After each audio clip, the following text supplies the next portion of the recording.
Artinya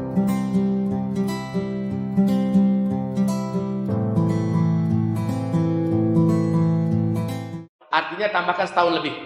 Betul? Tambahkan setahun lebih. Maknanya sekarang usia beliau sudah 38 tahun lebih. Atau mendekati 39. Padahal dia dibaiat di saat dia berumur 40 tahun atau mendekati 40 tahun, kata Rasulullah. Ciri-ciri dan tanda-tanda beliau akan dibaiat itu sudah mulai nampak terang benderang. Wahai kaum muslimin, Rasulullah bersabda, Al-Mahdi akan muncul di tahun bencana-bencana besar terjadi di muka bumi. Nah ini, bersamaan ini. Bencana-bencana besar, gempa-gempa dahsyat melanda seluruh muka bumi, termasuk Jazirah Arabia. Bapak Ibu yang kami muliakan, maka pengamatan para ahli-ahli alam dan bumi kita, BMKG kita, dan semuanya mengatakan bahwa kita sedang memasuki masa-masa yang terberat untuk bumi kita sekarang. Gempa-gempa, gunung-gunung meletus, tsunami di mana-mana, krisis ekonomi global, kekacauan politik yang bisa menimbulkan pertumpahan darah. Dan Rasulullah bersabda, Al-Mahdi nanti muncul di baiat di depan Ka'bah. Ketika itu manusia di muka bumi bertumpah darah antar sesama mereka, saling bunuh-membunuh. Ini adalah tahun kemunculan Al-Mahdi. Oleh karena itu, saya katakan selamat datang tahun petaka dan bencana. Bagi kita yang hidup di bumi, tugas kita cuma satu. Kuatkan iman, perbanyaklah amal soleh. Itu saja. Kuatkan iman, perbanyaklah amal soleh. Taubat dari sekarang. Yang terlanjur dari kesalahan kita cukup.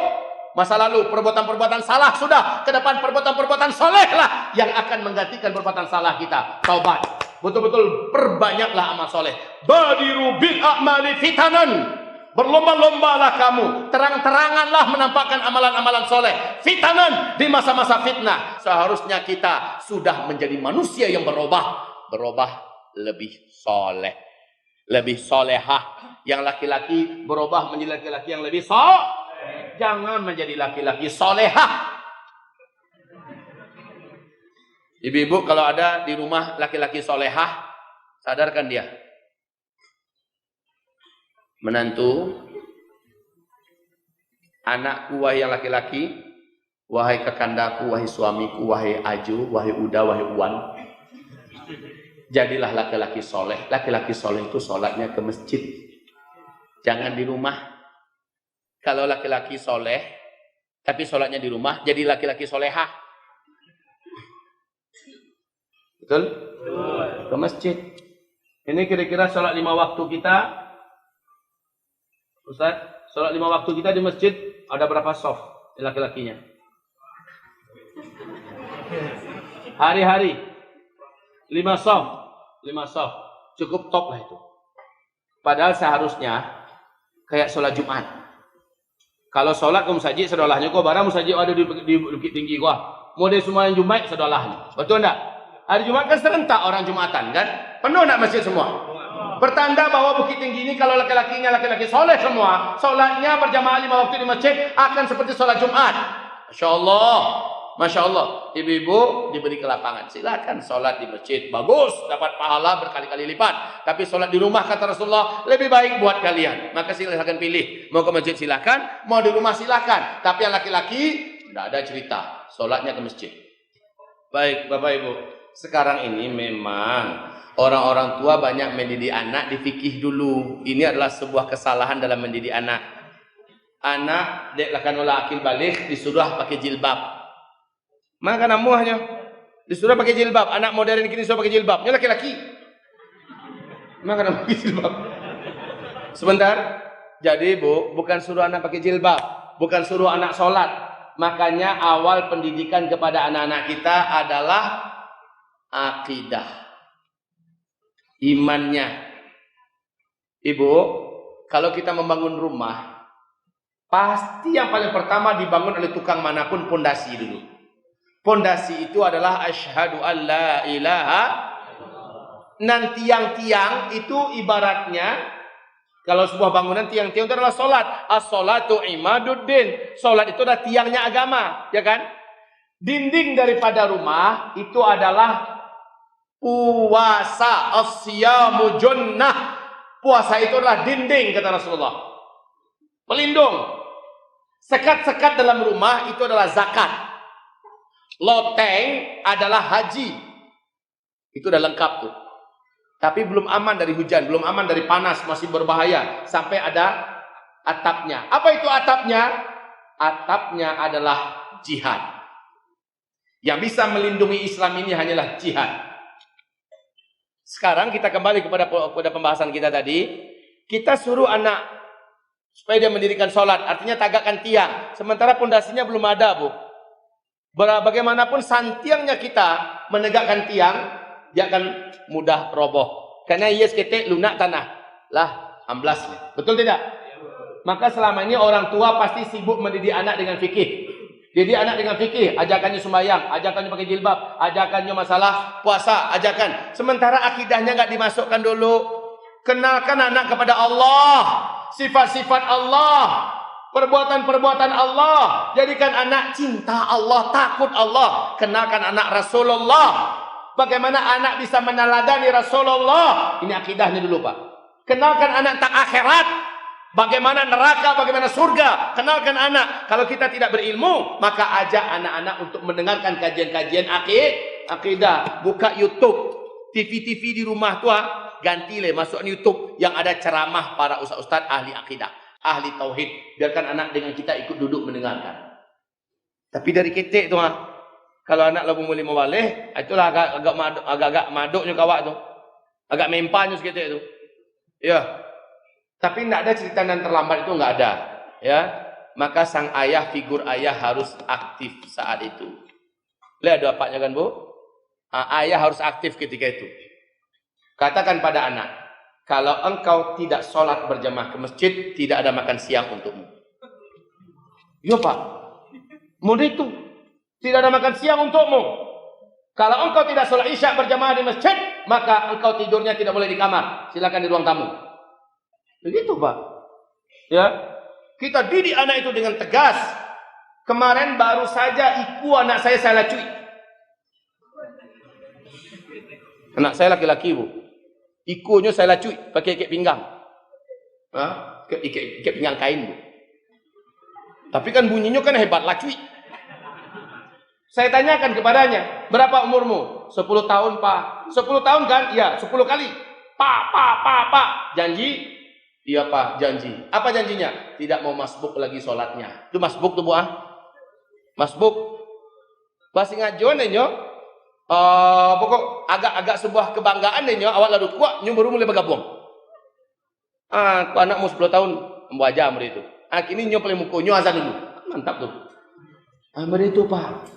Anak awakku, awak paknya selagi masih bisa dibantu, alun jadi batuang lah. Bantu masih bisa, Pak. Kok lo dia tuanya. Memang di akhir zaman ini kata Rasulullah banyak ayah dan ibu melahirkan tuannya. Ayah hamaknya dari adik-adiknya, ayah hamaknya dia tuanya. Kalau kita orang beriman tidak boleh ayah dan ibu malah diatur-atur oleh anak-anak, harus kita yang ngatur. Tapi dengan cara Islam.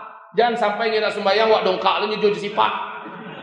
Wak kan naik kalau suruh pukulan ombak kayaknya.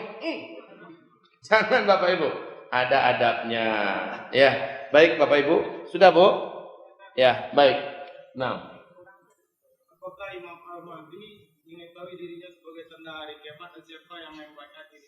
Ya, saya sudah sampaikan itu. Nanti buka di YouTube ceramah saya yang panjang lebar tentang Imam Mahdi. Buka saja Al-Mahdi, pasti muncul itu di YouTube ya. Pasti muncul ceramah Ustaz Zulkifli Muhammad Ali tentang Al-Mahdi. Pasti muncul. Kenapa tidak tahu? Nih Bapak Ibu, sebentar ya. Bu.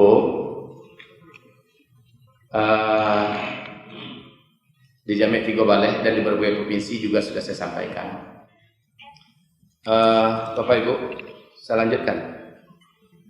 Jadi masuk SMS WA kepada saya. Kayaknya saya membukanya 2 jam 3 jam setelah itu baru terbuka oleh saya, terbulala encet mata saya. Saya baca, Bu, WA tersebut. Apa katanya? Assalamualaikum warahmatullahi wabarakatuh. Ustaz Zulkifli Muhammad Ali. Setelah dia memuji Allah, setelah dia berselawat untuk Rasulullah, apa katanya? Semoga Allah menjaga Ustaz. Semoga Ustaz istiqomah dalam berdakwah. Saya sudah tinggal di Madinah Al-Munawwarah lebih 20 tahun. dalam rangka menimba ilmu.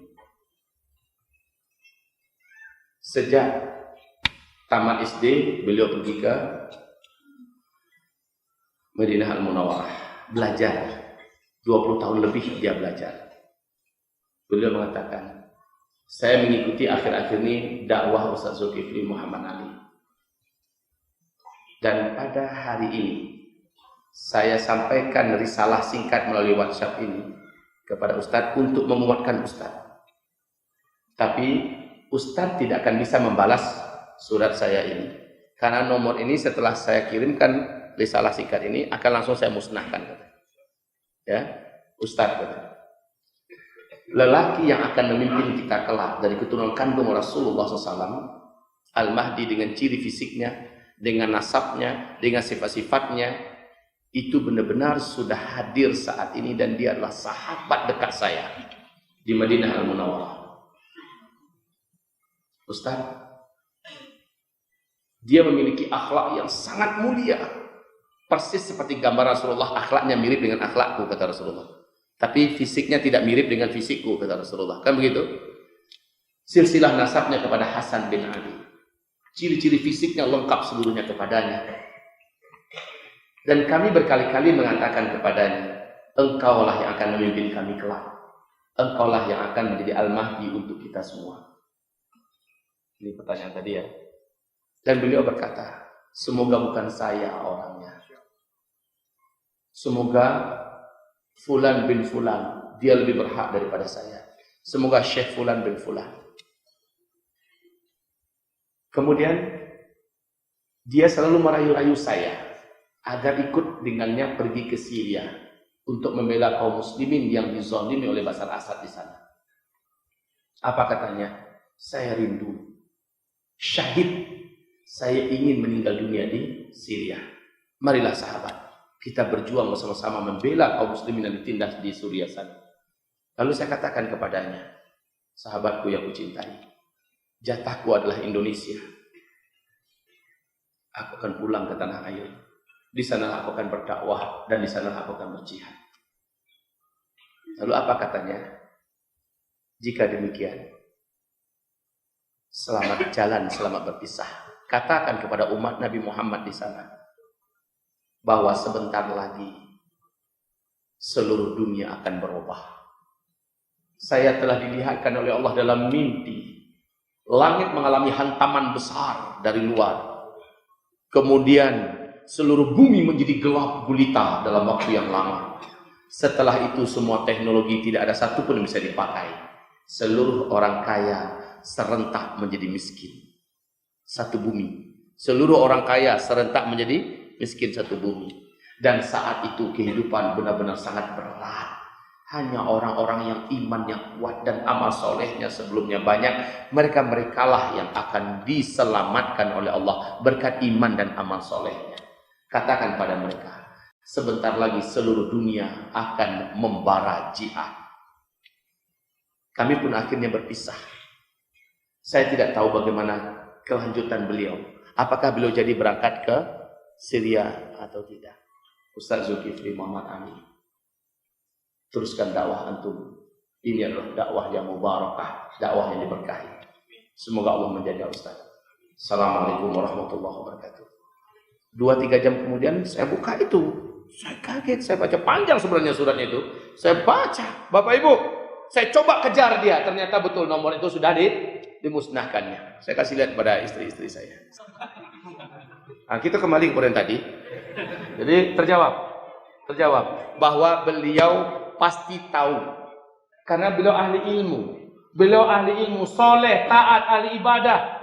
Tetapi beliau tidak ingin. Nah, ini bedanya dengan yang ngaku-ngaku. Kayak di Medan kemarin, aku adalah Al-Mahdi. Aku Al-Mahdi. Ayo berbaiat kepadaku, nomor rekening sekian. Sekali baiat sekian. Itu kan ada Pak, Bapak Ibu. Jadi yang ngaku-ngaku Al-Mahdi jelas itu bukan. Sementara Al-Mahdi sendiri dia tidak pernah ingin menjadi Al-Mahdi. Ketika beliau ditangkap di depan Ka'bah ketika sedang tawaf, dipaksa untuk mau mengaku bahwa dia adalah keturunan kandung Rasulullah, bahwa dialah yang akan menjadi Al-Mahdi. Beliau selalu berkata, tidak, lepaskan saya. Carilah orang lain, kalian salah orang. Selalu begitu, itu bahasa hadis Nabi ya. Dia selalu menampik dan menolak kalau dirinya adalah jadi yang ngaku itu nggak benar. Kalau yang ngaku berarti ini pendusta. Ini pendusta. Maka yang ngaku tidak benar. Karena Al-Mahdi tentu saja Allah sembunyikan dulu identitasnya. Terakhir baru ketahuan ketika usianya mendekati 40 tahun. Ya, atau 40 tahun. Baru ketahuan. Dan akhirnya 300 pasukan dikirim dari Damaskus, Syria, kata Rasulullah. Pasukan Sufyani mengejarnya ke Madinah Al-Munawwarah karena keberadaannya sudah terendus. Lalu pasukan yang mengejar ini ingin membantainya. Para ulama-ulama yang hidup di dekat sang calon Al-Mahdi ini mendengar bahwa ada pasukan yang dikirim untuk mencari dia dan membunuh dia. Maka para ulama ini membawa dia lari ke Mekah. Ketika pasukan yang mengejar itu sampai di Madinah, diobrak-abriknya di Madinah Al-Munawwarah, beberapa nyawa melayang karena dia paksa, mengakulah kalian di mana laki-laki ini dengan ciri-cirinya begini-begini. Akhirnya penduduk ada yang tidak tahan dengan siksaan, mengaku bahwa laki-laki ini sedang lari menuju Mekah. Mereka pun yang 300 orang itu mengejar ke Mekah. Sesampainya di Al-Baidah, kata Rasulullah, sebuah kota kecil perbatasan Mekah dengan Madinah. Sesampainya di Al-Baidah, Allah gempakan kota itu. Terbelahlah kota tersebut. Terbelah, kemudian gedung-gedung bangunan dan penduduk, termasuk yang mengejar tadi, tenggelam semuanya, masuk ke dalam bumi. Nah, cuma satu orang yang Allah izinkan selamat. Satu orang inilah mengabarkan kami tenggelam di Al-Baidah. Penduduk Mekah mendengar gempa yang ada di Al-Baidah dan tenggelamnya kota Al-Baidah dengan orang-orang yang mengejar. Maka pahamlah ulama-ulama yang ada di Mekah, laki-laki yang dikejar itu dialah Al-Mahdi, karena itu cirinya. Kemudian mulailah mereka menyebar mencari di mana laki-laki yang sudah masuk Mekah ini.